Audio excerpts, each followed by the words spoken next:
On behalf of the trustees of Hatters Heritage, thank you for joining us for this conversation with Tony Reid. As you will hear, Tony was a goalkeeper and occasional striker with the Hatters during a halcyon period of our history. For those of us around in the late 60s and early 70s, Tony is considered a legendary figure. This was a magnificent Renaissance period that took the club from the depths of despair in the bottom division to 3 promotions in 6 years that culminated in reaching the old First Division in 1974. The start of the recovery to former glory was the 1967-68 season, when the Hatters were champions of the old 4th Division, now League 2, achieving a then record 66 points. Most of us can recall this team of giants from memory. In goal, Tony Reid, 2 Max Dugan, 3 Fred Jardine, 4 Alan Slough, 5 the skipper Terry Branston, 6 John Moore, 7 Graham French, 8 Ian Buxton, 9 Keith Allen, 10 Bruce Rioch, and 11 Ray Whittaker. Roger and I travelled to Tony's home in Norfolk to find out more about his life and career in football, and especially his take on that part of the Hatters' history, remembered so fondly by fans of a certain age. We hope younger supporters will also appreciate this look back to this important era in their club's history. Thank you. Inviting us to your house for this chat. Now, you were born in Haydock in 1942. For those who don't know where Haydock is, it's in Lancashire, just off the M6. That's right. And I suppose the first thing I want to ask you is whether you were a goalkeeper from your early days. Yes, I was a goalkeeper at school. Yeah.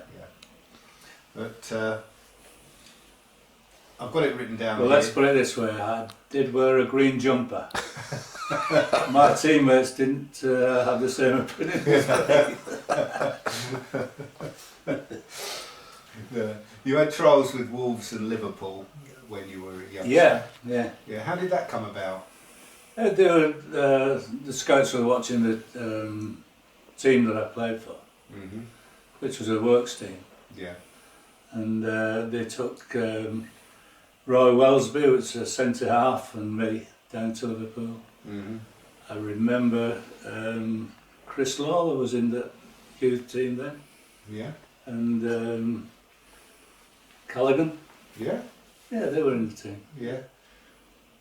But they didn't want to sign you on, or you didn't want to go. I didn't want to go because I didn't feel good enough. Obviously, I didn't feel comfortable in their company. Yeah. Because they were full of it. You know, I mean, they knew they were good. Yeah. I wasn't in that position. Yeah. But you were training. You had an apprenticeship as an engineer. I see. Yes, at Vulcan Foundry. Yeah. Yeah.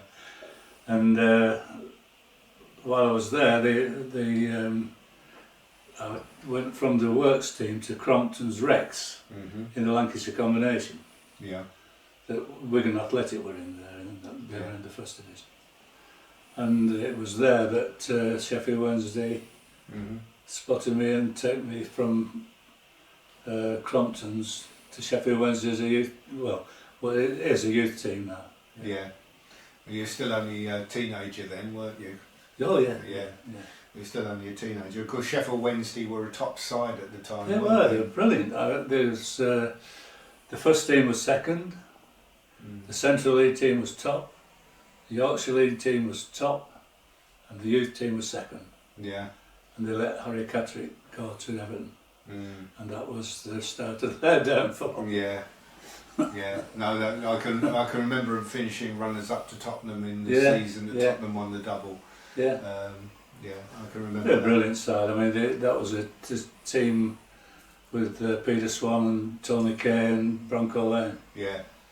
And I suppose if that same situation happened there, I don't think they would get banned. I think they'd be fined heavily, probably. Yeah. But they wouldn't lose their livelihood. Yeah. or to turn it on its head, far worse things are going on now. Yeah. Oh than yeah. what they were Yeah. banned for life for, Yeah. weren't they? Oh, yeah. Effectively. Well, Peter Swan, I know, came back later.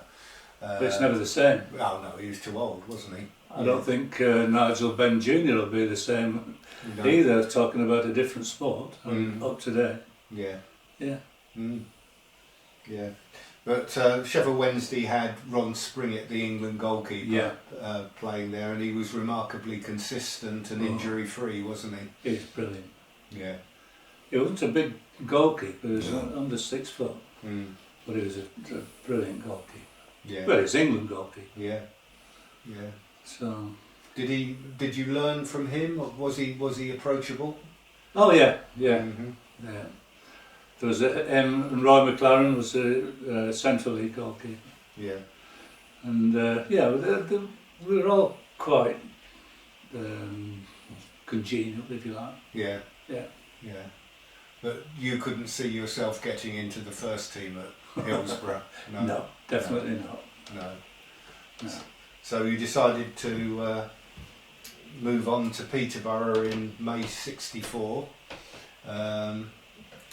Did they come for you? How did that come about? They came. Gordon Clark came. It took 2 or 3 of us from Sheffield Wednesday. Yeah. Yeah, but I had a bad injury at Sheffield, and that was really the same. I did my cartilage, and you know, I was never the same as it was before. Yeah. But you make amends, you know, make allowances. Yeah. And you, luckily enough, I got by, but you know. Yeah, but it was out of the frying pan into the fire, because looking at the list of goalkeepers Sheffield Wednesday had, Peterborough had quite a few goalkeepers as well. They had Nigel Sims and Willie Duff. Yeah. Yeah. Yeah, they had Emerson. Yeah. Me, Willie Duff, and Nigel. There's another, Robinson. Yeah. There's 5 of us. Yeah. So they put me up front. Yeah. Yeah. Did you ask to go up front, or did you? Yeah. Yeah. Yeah. I think every goalkeeper fancies themselves up front. Yeah. And I suppose every centre forward fancies himself as a goalkeeper. Yeah. I think that's said, isn't it? Yeah. But yeah. So how many games did you play up front for Peterborough reserves? I don't know. I haven't a clue. I know that the time that George Martin signed me for Luton, I scored a goal at White Hart Lane past Pat Jennings. Yeah. In the reserves. Mm-hmm. And he obviously took that as my credentials, I suppose. But Yeah. it's probably a bit disappointed. But he signed you as a goalkeeper, having seen you play as a centre forward. Yeah. I'll do a little package. Yeah. Buy one, get one free. Yeah. So you signed for Luton in March '65. Luton, Ron Bainham had just packed up playing because he had a bad injury that he was playing through. So they signed you actually as a goalkeeper, but then they discovered you had a broken foot. How did you do that? I did it at Tottenham. Oh, that game, yeah. I did it at Spurs, and I didn't realise it was a broken foot. Mm-hmm. I just thought it was a bruise, but Right. I had to have it plastered up, and George Martin said it never rains but it pours. Yeah. Yeah. It was a malaise going through the club at the time. It wasn't particularly well run. George Martin never wanted to be the manager of No, he didn't, did he? No. He did all right for his age. I mean, he was getting on a bit. Yeah, he was in his mid-60s, mid-60s, yeah. So, Him and Len Hawkins, he was director, and Tommy Hodgson. Yeah. Yeah. Yeah, nice people. Len Hawkins was a nice person. Yeah, he was, Yeah. But, so you didn't make your Luton debut until the following season, because you were out for the season that Luton got relegated down to Division 4. which is now League Two. But you couldn't get a game in goal initially because Colin Tinsley was in goal, wasn't That's he? right, yeah. But eventually you got a job of playing up front in the forward line, and I can remember those games. I can remember your hat trick against Notts County. Notts County. I can still picture the third goal where you came running into a Ray Whittaker corner and it just bulleted off your head. Yeah. Yeah. You really fancied yourself as a centre forward? Oh yeah, really. I scored 12 goals in 13 games. Yeah. And there's one of those goals at Notts County. Yeah. It was a very heavy day, wasn't it? It was muddy. Yeah. And I took the free kick just outside the Oak Road end, the Kenilworth Road end. Yeah. And it went and Matt Woods gave me a right telling off. Yeah. The goalkeeper dived over it. Yeah. Oh my God, I said, what's wrong with that? Yeah. So it went in, straight in the goal, I couldn't believe it. Yeah. So it's that trick, yeah. A Barnes Wallace job. Yeah, it was like a Barnes Wallace. Yeah. I couldn't believe the goalkeeper let it in. Yeah. He probably never played again.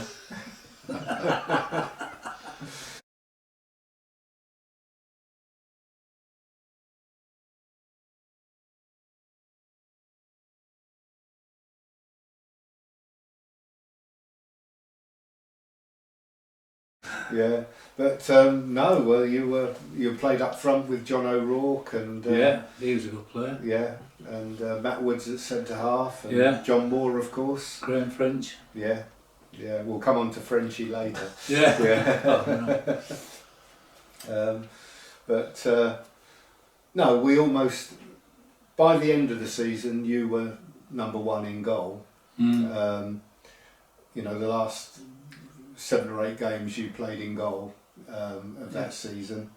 And I'll tell you, I played all those matches as a centre forward, and then the following week I was in goal. Yeah, From going from centre forward for them matches, and the following week I was in goal. yeah, And I couldn't believe it. I felt so strange, yeah. because being centre forward and then going in goal. Mm-hmm. And I thought, I'm going to let loads in here. You know, Yeah. but I think we ended up winning, didn't we? I don't know. We probably did. Against Stockport, yeah, we beat did. Stockport at home. That was your first game in goal. Yeah, for Luton. yeah, yeah, yeah. Yeah, we beat Stockport. We were on a run at the end of the season, Mm. but of course it was all ruined at the end of the season with arguments over bonus payments at the end of the season. That's when we went to Chester. Yeah, but before that we'd gone to Newport, hadn't we? And there was a big Newport, that's right, yeah. Newport. Yeah. And the Chester, it was the Newport one that we were travelling to Newport and senior players, if you like, they were trying to get something sorted out. Yeah. And it never came. And yeah. And then the last match was Chester, wasn't it? Yeah. Well, we played at Chester earlier in the season, and we were 2-0 up, and the game got abandoned because of rain, and so it was a final match of the season away at Chester. And if we'd have won, we'd have gone up. Yeah. But as it was, we only drew and failed to go up on goal average as it was then. But can you remember much about the row at Chepstow before the Newport game? Can you remember much about it? One in the hotel? Yeah. No, yeah, it's all about money. It was, I couldn't remember how much the club offered, because I wasn't involved in those negotiations, but Matt and Graham and probably John O'Rourke, and, you know, the senior players who had a bit of pull, if you like. They were disgusted with what the directors came up with. Yeah. And but you know, I mean, and I don't think they give 100%. No, we lost 3-0 that night. Yeah. I was absolutely, because a goalkeeper can not try. I mean, a goalkeeper's got to try. Yes. You can't. It's so obvious if he's not trying. Yeah. I mean, if I wasn't trying, it could have ended up 10-0 probably. I don't know. Mm-hmm. But no, it was sad because I don't know what they offered. I never did know what they offered. I think they offered £50 a person, but Is that what it was? Matt Woods had heard that. I think it was Colchester had been offered a lot more for promotion, and he wanted, and him and as you say, O'Rourke and Graham and John Reed and people like that, the senior players, wanted more. John Moore, I've asked John Moore about it, and because he was a young player, same as me. Same as you, yeah. So what did John know? Did John know how much they offered? John said, I think it was reported in the press what was offered, because I think Tommy Hodgson did come out and say what was offered. Yeah. I don't remember ever seeing that. No. I probably did though. Well, you didn't get it because we didn't win promotion. That's right.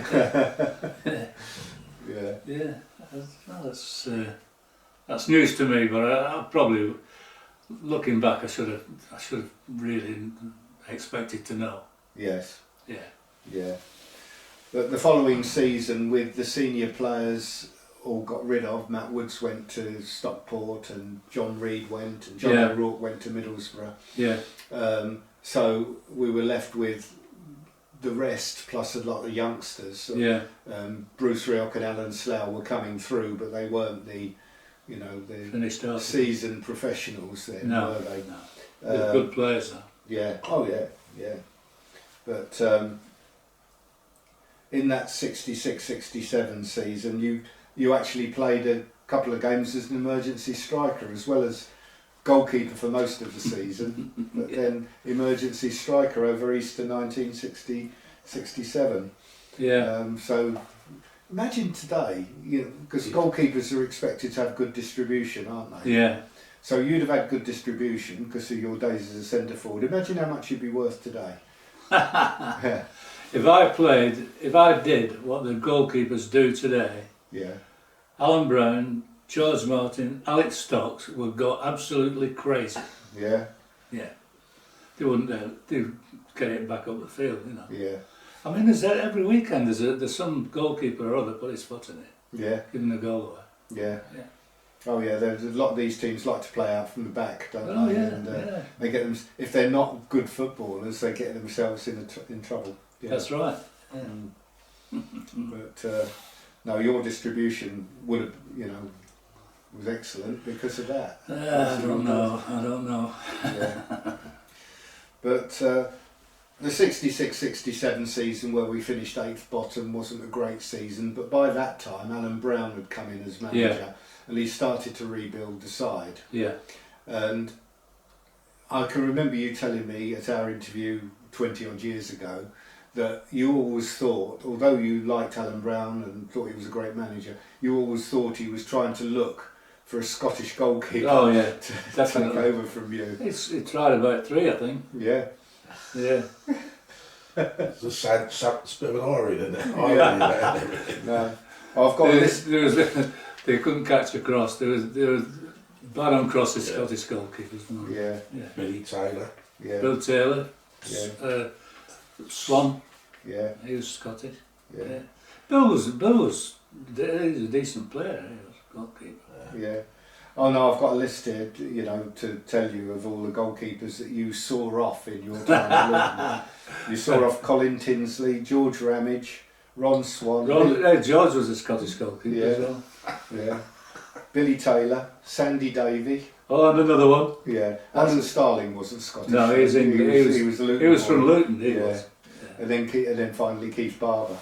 Keith was he was English as well. Yeah. He was a good goalkeeper as well. Yeah. But I saw Keith at Newmarket. He was on the starting stalls. Yeah. Yeah, he's retired now. He lives in Oney now. Does he? Yeah. Oh. Yeah, he's still around. Is his wife still living as well? No, she died sadly a few years ago. Oh. Yeah, because I lived in Newmarket, so I knew Keith and his wife. Yeah. Because his two sons. He had a pub in there called the Marquis of something, wasn't it? Marquis of Granby. Yeah, that's it. Yeah. Blimey, my memory's going well today. It is, yeah. No, his sons and my son knew each other, Keith, still do.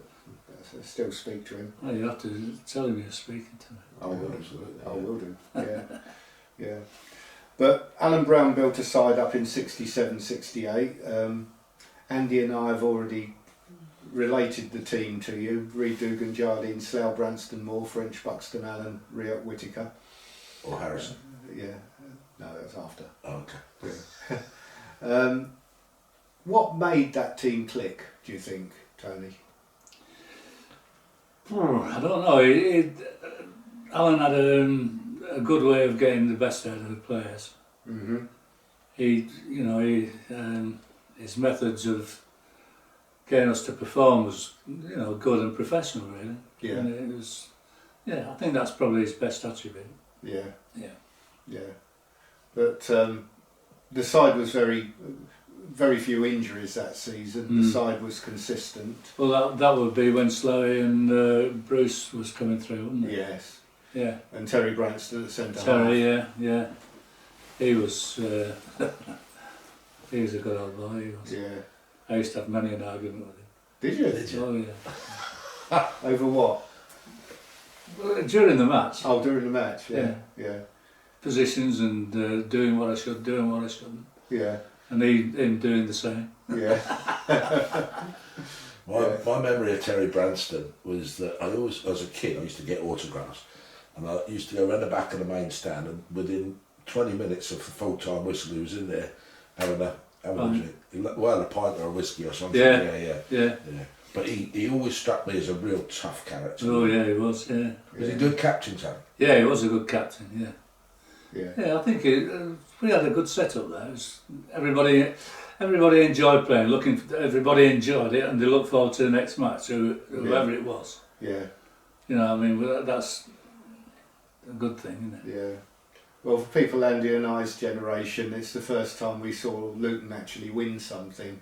And I went to most home and most away games that season. Great days. Yeah, great days of watching Luton. Yeah. But of course we then come on to Graham French. You were telling me that Graham French was made to live next door to you. Well, Alan Brown put him next door to me and Maureen, my wife, and family, and just to sort of settle him down a little bit. Yeah. So that he was in the right sort of area, if you like. Yeah. But he completely ruined us. No, that's been unfair. Yeah. No, it didn't work, let's put it that way. And when we played Watford, we played Watford away. Yeah. He threw a party Friday night. And all the air hostesses and they were screaming and shouting. And I said, Graham, we've got a match tomorrow. Yeah. I'll get rid of him. And he probably played a blinder because I think we beat Watford the next day. Yeah. And he probably played a blinder in that because he was so talented. It was infuriating. He was absolutely natural play. He could eat and drink anything he liked, but he could turn it on in a sixpence, no bother. Yeah, it was like Best. It was like George Best. Yeah. He was natural. He's really good. Yeah. They called him the poor man's George Best, didn't they? Yes. Yeah, they did. Yeah. John Moore said that if he had his resolve and commitment, coupled with Graham French's skill, you'd have had a world-class player. Oh yeah. Well, I often thought they'd have moved to a big club like Chelsea or somewhere. Yeah. So I thought Chelsea did show an interest in it. Yeah, early on, yes. Did they? On, yeah. Yeah, I thought that's gone through my head, and I thought he might have gone there actually. But yeah. Was it Tommy Docherty? Yes. Yeah. But no, he was. Some days he'd go to trap a ball and it'd go under his foot, but other days he could play either wing and beat anybody. I think it was Mansfield. I threw a ball out to him, Yeah. and the 18 my 18-yard box, and he took it. He went straight through all the lot of them. I think. Yeah. He beat every Mansfield player, including the goalkeeper. Yeah. Voted the best ever Luton goal. I was going to say that's the best goal I've ever seen at Kenilworth Road. Easily. Yeah. Yeah. You haven't got a video of it, Tony, have you? I haven't. No, I haven't. No, I don't think it was ever recorded. It would. No. If they could show that goal now, they'd be showing it every week, wouldn't they? Yeah. Match of the day and things like that. They didn't have the technology in those days, did they? No. Yeah. No, it's a shame that a lot of your games aren't captured on television or. Oh, I think that's a good thing. No, it's not. No, it's not. No, I can always remember watching you training up at the Co-op Sports Ground. Yeah. The Graham French one-on-one through on you and then putting it through your legs, Yeah. and you getting crosser and crosser and crosser. Ended up chasing him. Yeah. Oh, he loved it. Yeah. And yet, you'd said he doesn't want to know anyone. No. He lives in Birmingham. I've written to him, so I got his address. I've written to him, and he's written back and said, "I'm not the Graham French. You think you think I am. I'm not Graham French. Signed G French, and it's exactly the same as the signature G French that's in my autograph book from when I was a kid." So here's him then. Yeah. Yeah. He doesn't want to know whether he's still a party. Well, he's the same age as you now, isn't he? He's 80. I think he's a little bit younger. Yeah, but it's not far off. Getting there, isn't it? Yeah, Yeah. yeah. So no, he doesn't want to know because It's a shame, really. Yeah. Yeah. Well, John Moore always said that his days in prison, eating prison food, he was never the same player when he came out He of wasn't. prison. No. No, it's a shame. Yeah, but did you keep up in touch with him for a while afterwards, or? I couldn't find out where he was. No, you couldn't find him either. Yeah. No, I asked loads and loads of people. You don't know Mick Stanton, do you? No. Spiky Mick, he lives abroad somewhere. No. He's dead keen Luton supporter. Mm. He lives in the Azores or somewhere like that. Right. And he every now and again he gets in touch with me. Yeah. And somebody told me Graham had died. Yeah, you mentioned that in that phone call last week. I got a couple of our volunteers to check deaths, and nobody of that name has shown up. No. So I think he is still around. He's still alive. What about the feet? Did they check that? Yeah, that was Alan Brown. Oh, was it? Yeah. Yeah. Shacks the feet. Yeah. Yeah. Yeah. There's some cracking players in that side. Roger and I'm always intrigued, and Roger as well, about what they call the DNA these days of a team. And you look at the successful teams and you're looking for parallels. I mean, you had a lot of different characters in that side. Yeah. What do you think what was the bit that crystallised everything? Because that was a good side. Record number of points in that when you won the league that year. Yeah. Yeah. 66 was it? Yeah. Who was managing them? Was it Alan Brown? Alan, Yeah. It was just everybody was fighting for each other. You know, I mean, when you get a good dressing room, I mean, if you look at Manchester United, they've never had a good dressing room for ages and ages. Yeah. And that's why they're continually struggling to get one. Yeah. But when you've got one, Yeah. that's the time when we could have took Manchester United on. Well, we did do one night. We had them come over to Kenilworth Road on a Yeah. friendly, didn't we? Yeah. And it's just that everybody was. If they make a mistake, there's somebody covering for them. You know what I mean? Yeah. And So how does that evolve? Is that just getting the right personalities together, or are you looking for a particular personality trait in players, or what? What do you think? well, it's the manager's signings, and they sign bad ones, and Yeah. but obviously Brownie was Right on it. He was right on it, yeah, and he got the right people, he got the right attitudes, Yeah. you know, and... Was the captain responsible as well, to some extent? Oh yeah. Terry was a good captain. Yeah. Very good. And plus the fact that he had others alongside as well. Yeah. You know, I mean, as a goalkeeper, I didn't get much to do actually, which suited me. Yeah. Absolutely. Yeah. Slough, Alan Slough. He was brilliant, Alan. Yeah. Max Dugan and Max, he was steady. yeah.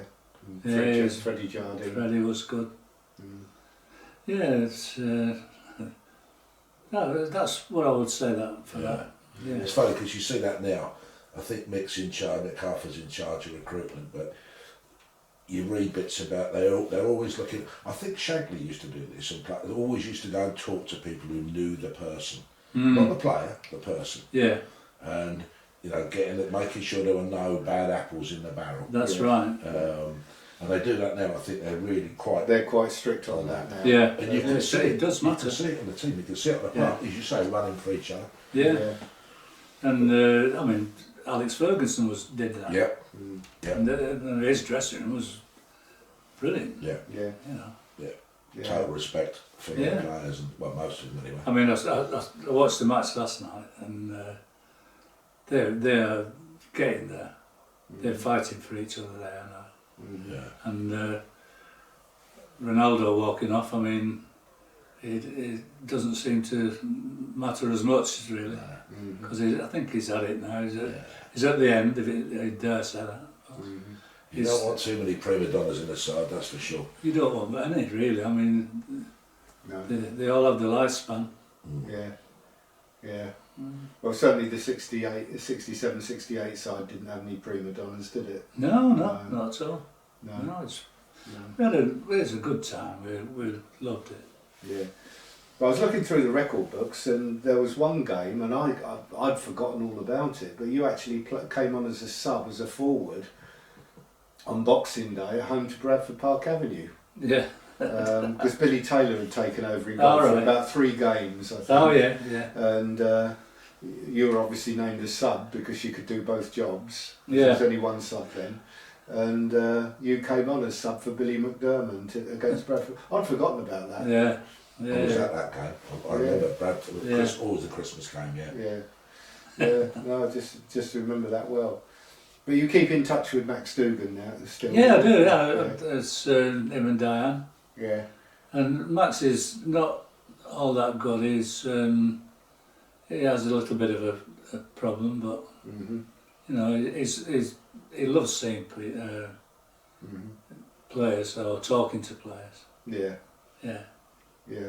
But it's got a little bit of an aging problem. Yeah. We lost Freddie and lost Yeah.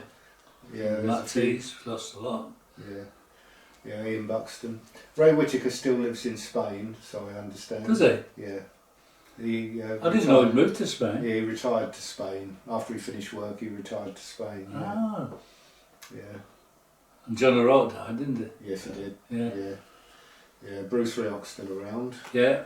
He's well. Bruce is very well. It's down in Torquay, is it? Somewhere? Falmouth. Is he? Yeah.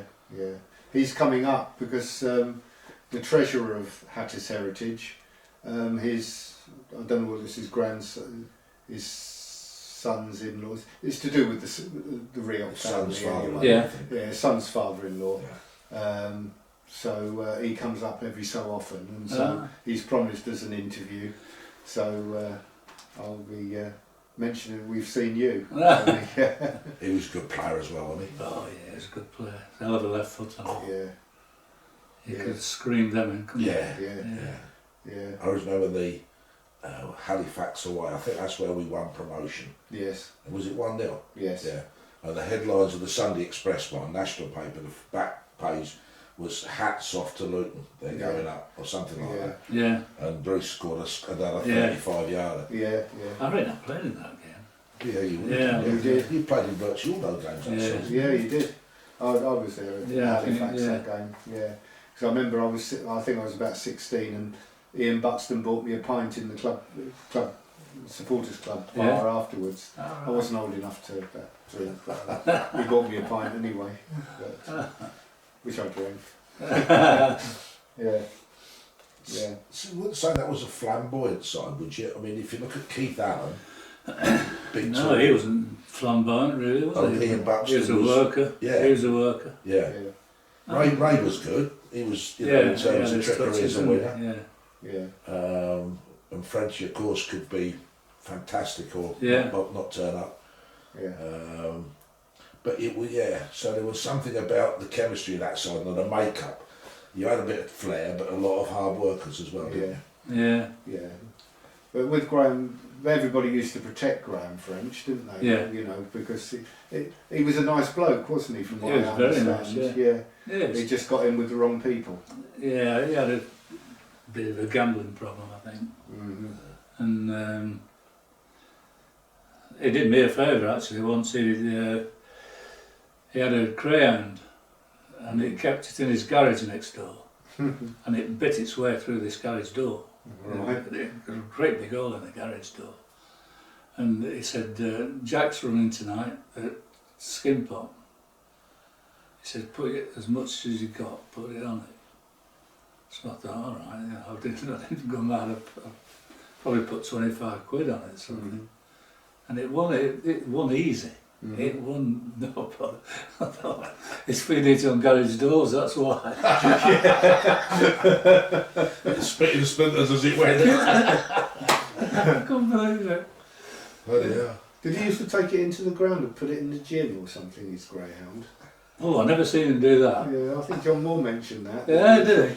Take his greyhound into the gym. And Well, he may have done on. It certainly didn't bring it while we were in the gym. yeah. While we were working, let's put it that way. Yeah. So just to put some context on it, what sort of money were the average wage at that time? So that's 68. Would you say, what was the range? Can you remember? Well, it was when Tony Hunt was there from Vehicle and General. Oh yeah, that was And Reg Bear. Yeah.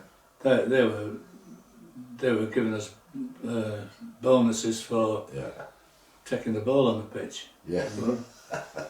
And it was made up more of bonuses than wages. Yeah. Yeah. I would think, would it be 100 quid or something? This is back in Alan Brown's day. Yeah. Yeah. So I'm trying to think I started my apprenticeship in 70 and I was getting a tenner a week, so I imagine the skilled men were probably getting 40 quid a week or maybe 50. Yeah. So you probably roughly double the average Wage. would say, just to get some idea on it, you know. Yeah. I don't know how much. What have you asked that to the other I players? don't know, I haven't, I don't know. Yeah.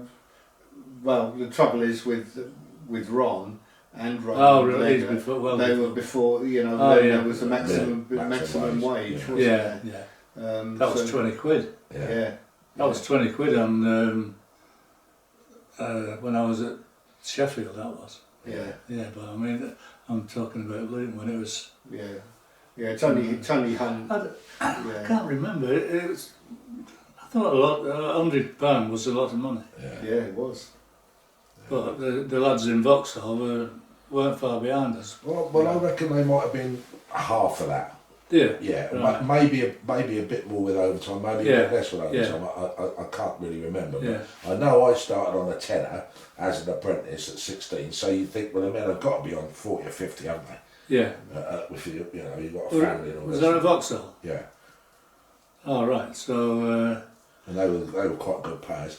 I So mean, maybe, you couldn't compare them to somebody at Vauxhall because they were doing in 1 week hours we were doing a season, weren't they? I mean, it's different. it is. It's a different thing. I think you do yourself down. Training was quite hard, wasn't it? Oh, no, it was lovely.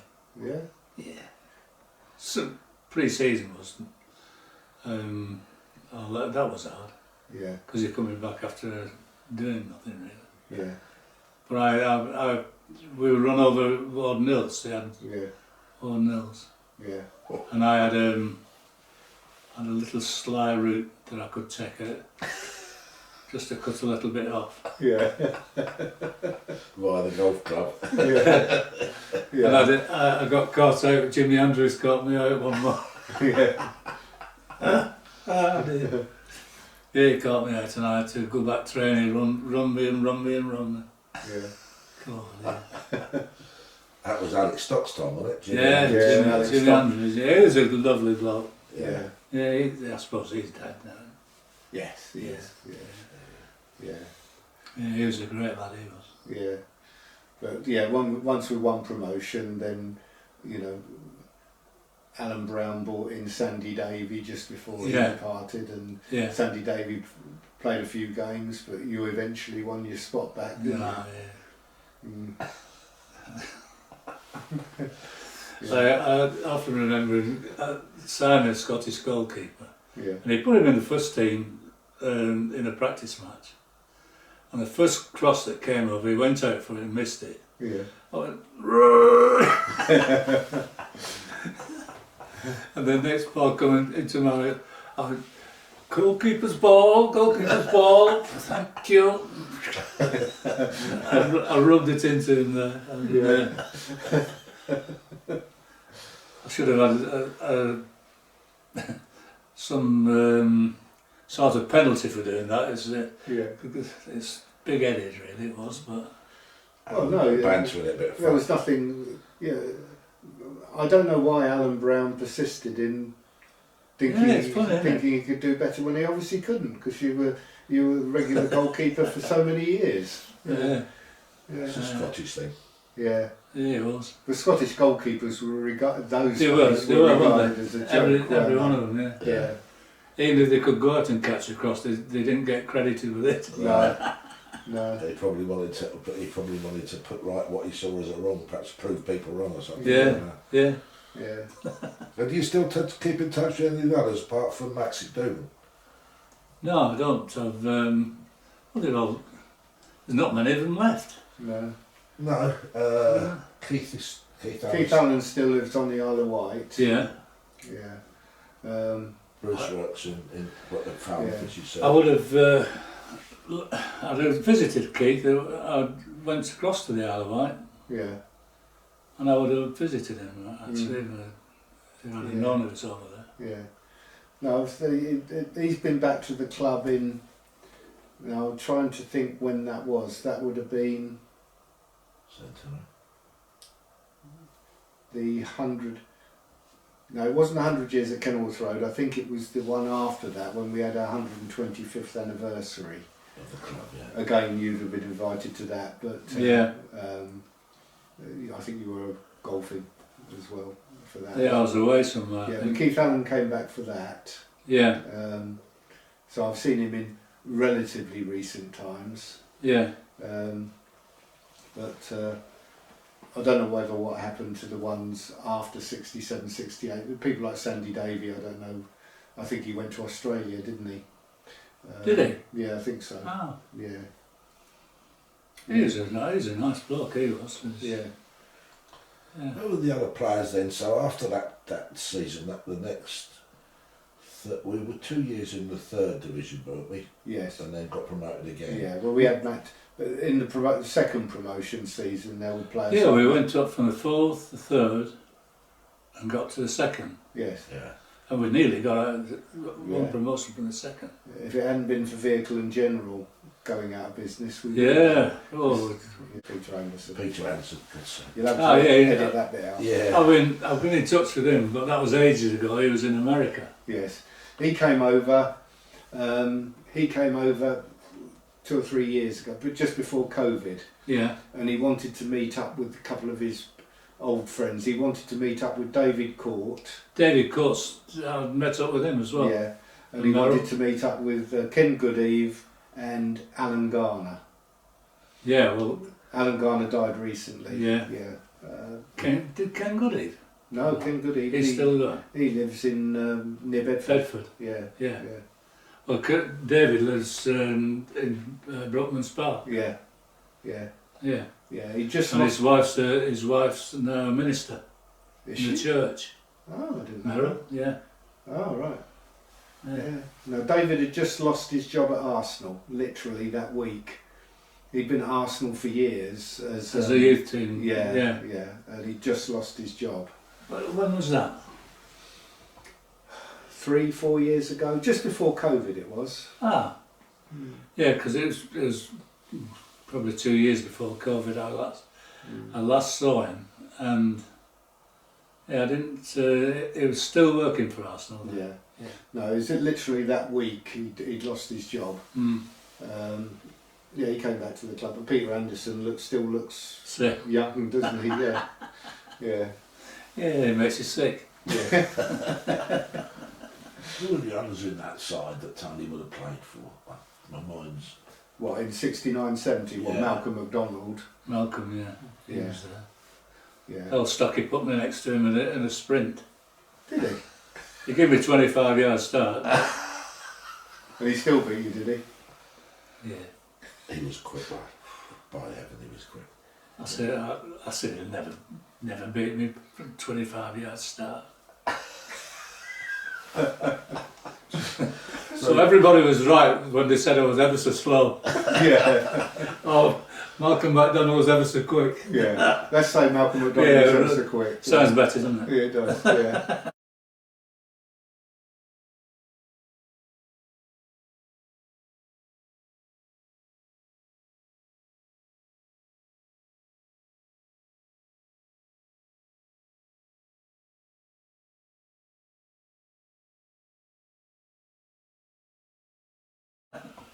Yeah. It was, going from, yeah, so you played most of the time when McDonald was playing for us then, Tony? Yeah. Yeah. Yeah. Okay. Oh, yeah. Yeah. And Chris Nichol. Chris, oh, what a player. Yeah. He's my golf partner. Yeah. We used to play Alan Brown and Jimmy Andrews. Yeah. Right. We beat him, well, he beat him. Yeah. I'm using the term loosely. Yeah. When I say we. Yeah. Yeah. Are you still in touch with him? No, I've never been in touch with Chris. There's Givens, Don Givens. Don Givens, yeah, he was there. what a player, Yeah. Chris Nichol has got dementia. Has he? Somebody's writing a book about him. It's due to come out soon, I think, Oh. because he's asked me for photographs and things. So there's a book being written on Chris Nichol. yeah. You got to say that? No, It's queer, isn't it? yeah. There's so many people with dementia in football. Heading ball. But, well, is it? I mean, well, would you, as a Vauxhall employee, meet as many people with dementia in your normal routine, or No. you wouldn't? No. I So think, there must be something in it. Must there? I don't think it's necessarily heading. Jeff Hassel was one, wasn't it? yeah, first one, high profile one, wasn't Yeah, it? yeah. And then Matt's, Matt Tees. Matt Tees. Yeah. Did he have it as well? Yeah, he died recently, didn't he? Yeah. Eventually. Yeah. They did a documentary on his. No, they say it's as much as anything in training, Training. Yeah. rather than in the match situation, Oh. because you're doing it every day Yeah. in training with those Yeah. big old leather balls, Yeah. and especially Well, they when were they're lots wet. heavier then Yeah, oh god, in yeah. those days. So yeah, and of course we're all, generally speaking, people are living longer. One of the things I forgot to mention was something you've mentioned to me before about George Martin. What he actually said to you after you came in after scoring, Yeah. probably scoring in a game, and you were probably sat in the dressing room beaming from ear to ear. And what did George Martin actually say to you? I scored, as I say, I scored 12 in 13 games, Yeah. and then I went another 12 or 13 games without scoring. Mhm. And me, Graham French, Matt Woods, Mhm. there's another couple of players. We were having a drink at the bar, and we were having a laugh, and George interrupted us, and it all went quiet, and he said, Tony, I just one word of advice for you. I said, what's that, George? He said, you'll never make a forward as long as you've got one hole in you.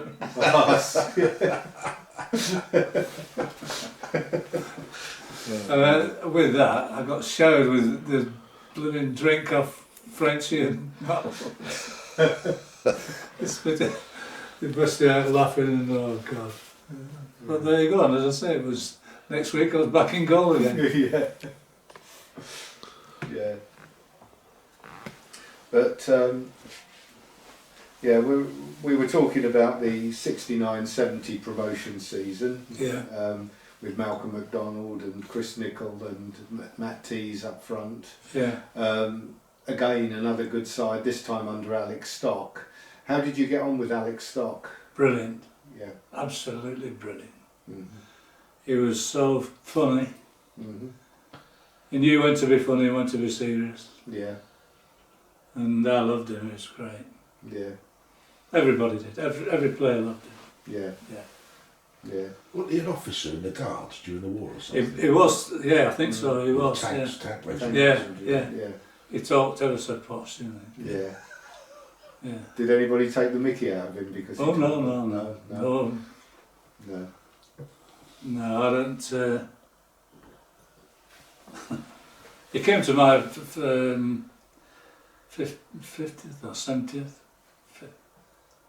50th birthday party. He came to my 50th birthday. Did he? Yeah. And Don Givens and Chris Nichol, quite a few of them actually. Mm-hmm. Wow. And I said to him, Alec, I said, can you just answer me one thing? He said, what? So I said, I saved that penalty off Jeff Hurst, didn't I? Mm-hmm. So he said, yeah.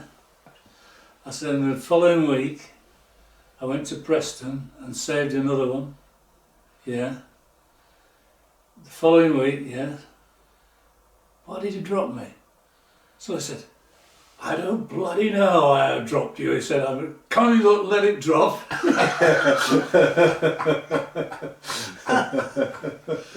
Do you know, I remember that save against Jeff Hurst at Upton Park. Yeah. I was there. Were you? Yeah. Cool. The previous week, Banksy had saved... That's right, yeah. Saved one against... Stoke. sorry, Banksy had saved one against Jeff Hurst. Yeah, Big headline. it was headlines, wasn't it? Yeah. And the following week, in the cup one, was it a cup game? Yeah, it was, blooming, oh God, it was heavy. The pitch was like a quagmire, wasn't it? You saved the penalty at the same time. And Yeah, a couple of column inches, but not much more. yeah. No, there Well, I think the big difference between mine and Gordon Banks was Gordon Banks meant his, I was diving out of the way. no. There is a photograph of you saving that penalty. I've got that Have you got that? somewhere, yeah. Yeah. Oh, it features in the programme the following week. Yeah, It was taken by an agency rather than one of the local papers, so Ah, that's right. why I haven't got an original of it. oh, okay. But that is in the I don't know whether...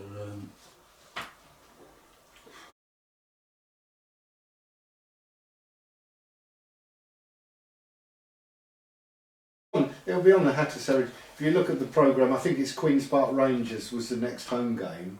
If you look at the pictures from previous games in that programme, there's a picture of you saving that penalty. Yeah. I was behind that goal, Yeah, and so was Andy.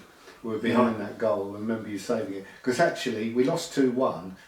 West Ham scored 2 goals fairly early on. And yeah, Clyde Best he scored the first one, didn't he? yeah. I'll remember that. And Bobby Moore went off injured. Yeah, we got rid of him. Yeah. Couldn't move. Yeah. Stocky's plan was working perfectly, wasn't it?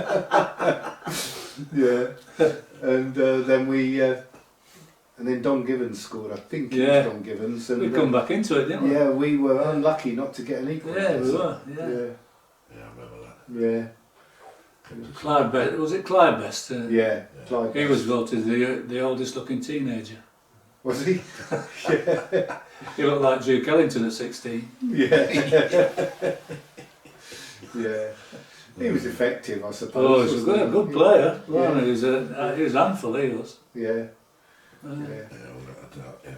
Because in the days when you were playing, of course, goalkeepers didn't get quite as much protection as they get today, did they? Yeah. Don't talk about it. Yeah. Oh. Rob was saying, and I think you did this, most keepers came out with their knee up, didn't they? to catch Yeah, it, yeah. which was considered legit and You don't probably do still is. that now. You're not. I don't know. I mean, I played against Leeds United in Ellen Road, Yeah, I remember that as well. and if Jackie Charlton was playing and did the things that he did, he'd get sent off every match. Yeah. Every single match, no bother. Yeah. Well, I mean, it's funny. Yeah. Did we win that game at Leeds? No, No, it we was lost 0-0. 3-1. It was 0-0 at half time. We thought we'd got it like, Mm. and then Peter Lorimer scored that trick. Mm. Yeah, Yeah. that was a good team, Leeds. Yes. That was a good result for us, really. Cause, Yeah. I mean, Who third scored or ours? fourth Was it division. Ray Whittaker? Ray Whittaker penalty. Yeah. Yeah, Yeah. yeah. No, I mean, these days, I mean, it's pathetic, really. I mean, they're playing with a lighter ball, obviously. Yeah. And if a player gets, well, he don't need to be touched. No. He'll go, his first move to get a player sent off or carded Mm. is, "Oh!" and if that don't work with the referee, Mm. he'll roll over a few times. Yeah. And if that doesn't work with the referee, Yeah. and he's not being touched. No. And it looks as if he's not winning, he's not going to get a yellow card or a red card. Mm. The only thing he should have for his trouble is a bloody pull motor up his backside, Yeah. too many rolls, Yeah. and the bloody spraying wrist for hitting the ground too hard. Yeah. You know, it's terrible. Yeah. And yet, I never thought I'd say this, but I love watching the ladies. Yeah. That's another change in modern football. Yeah. Mm. And they get really tackled, Yeah. they really hit, Mm-hmm. just get up, dust themselves off and Yeah. start again. Yeah. Like it was in your day. Yeah. Yeah, Absolutely. it's pathetic what they do now. Yeah. Absolutely rubbish. No. Women's games come on unbelievable. It has, in the last hasn't few it? years. Fantastic, they're great. Yeah, Yeah. Yeah. real Yeah. talent on show. Yeah. Did you ever play against teams where you knew that you were going to get clattered by the centre forward or one of the Oh, yeah, inside forwards? Yeah. Peter Osgood was one. Yeah. Yeah, but I got him back. Did you? Like I said, I was, Yeah. and then I just, Yeah. and he broke 3 ribs, unfortunately. But Ah, Yeah. shame. it's yeah, it was it shut him up a little bit. Yeah. Because they're all mouth. A lot of them are all mouth. You know what I mean? Yeah. And especially if you're a 4th division or 3rd division, Yeah. they have no respect for you whatsoever. Like, you know what I mean? Mhm. About Yeah. all the- Ron was saying they used to have the same thing with Nat Lofthouse Yeah, and good. Well, John Charles, yeah, and he said he reckoned that Sido used to say to him, "Well, we're playing, Nat's playing today, so you know the routine. You come for the crosses, I'm going to stay on the line," didn't he? Yeah. yeah. Just and they knew what Yeah. because Ron was good at crosses.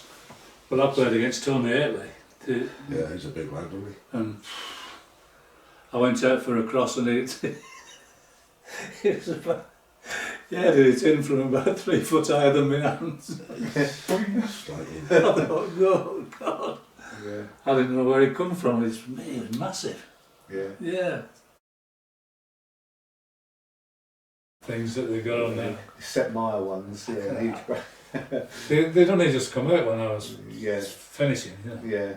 But I couldn't feel the ball on it. No. You know, I don't know how they managed. Well, they've lost without them now, haven't they? Well, the balls nowadays they're lighter, but Yeah. they move in the air, don't Yeah. they? Yeah. If you were looking at the teams, the Luton teams that you played for, who would be your best sort of 5 players? Let's say, how would you, in different positions or whatever? Malcolm's got to be in it. French has got to be in it. Bruce, Yeah, Chris Nicol. Chris and Terry, Yeah. a different age. yeah, There was, I wouldn't. Van Funny, those are the players I You, picked on. you don't like it naming 5 because there's so many, wasn't there? You know, I mean, Yeah. I mean, there were 5 damn good players, Yeah. but there's also a lot on a similar Yeah. level.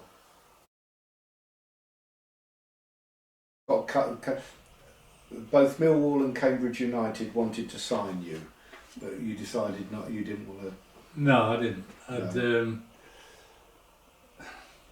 Millwall, I think they were interested, but I just wanted to end at Luton. I wanted to end at Luton. I've got a business I could concentrate on, and yeah, Luton served me well, and I had a lot of affection for him. And you served Luton well. Yes. Yeah, well, it was a mutual thing, wasn't it? Yeah. Yeah, you don't, Yeah. So that was why. And Ken Whitfield, I'd lost the sort of fascination of the game, really. I was just going through the motions. Yeah. And Ken Whitfield, I was in the outside the manager's office, waiting to tell him I was going to pack in. And Ken came in. He said, "Don't think you're going to get in there first. I'm going to get in there before you, mate. I'll bloody tell him how bad you were." And I said, "Ken," I said, "forget it, leave it." I said, "Just cool down." Anyway, he went in, and he obviously ripped me off. And then I went in. I think Harry Aslam and Len Hawkins. I think they were in. I think, and I just said that I'm decided to pack in, and thank you, all that, and that was it. Yeah, and I think I made the right decision. Really. Yeah. Because you were 30 then, weren't you? Well, yeah, about that. Was I 30? Yeah, you packed up in 72, so you Yeah, were no, it 30. was, Yeah. Yeah. Yeah, they say goalkeepers can go until they're 40, but you wouldn't have fancied another 10 years. I'd have let a few goals in, I should think. No, I wouldn't have done that. Yeah. No, the right knee was a bit, iffy. And that's the one you've had replaced, is it? Yeah. Your motor business, Barrett's Cars. They had Barrett's cars, yeah. Yeah, that's it, wasn't it? Yeah. Because you used to That advertise in the programme. was with Mike Evans. Yeah. I was in with Mike Evans, and then I got a plot of land down the road at Park Street. Yeah. Yeah, and that's where Eric came and opened it for me. He was in the boot of the car. He was, and he was leaning with his cigar in the boot of the car. Oh, Yeah. he was a lovely man. Some great stories of that. Eric, Yeah. Amazing. But do you remember when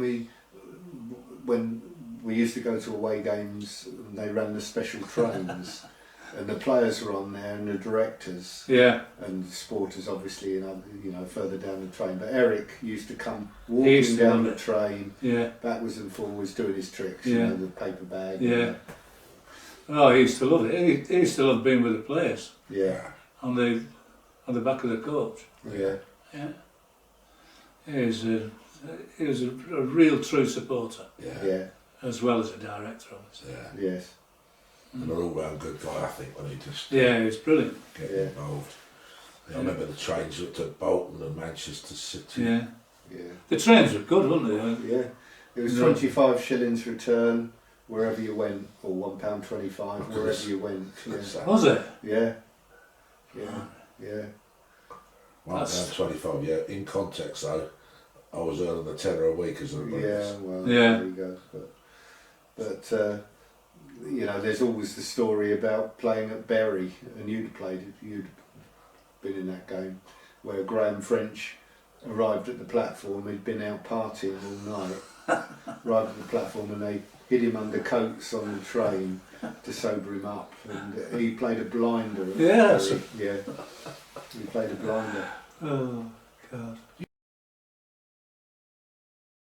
You went into business. What happened? What did you get involved in then? Apart I was in the car trade, and then I had my own business in that, and then I bought a pub, bought the old Bell at Greenfield. Oh, that's right. Yeah, I remember that. And yeah, so and we had 12 damn good years in there. Yeah.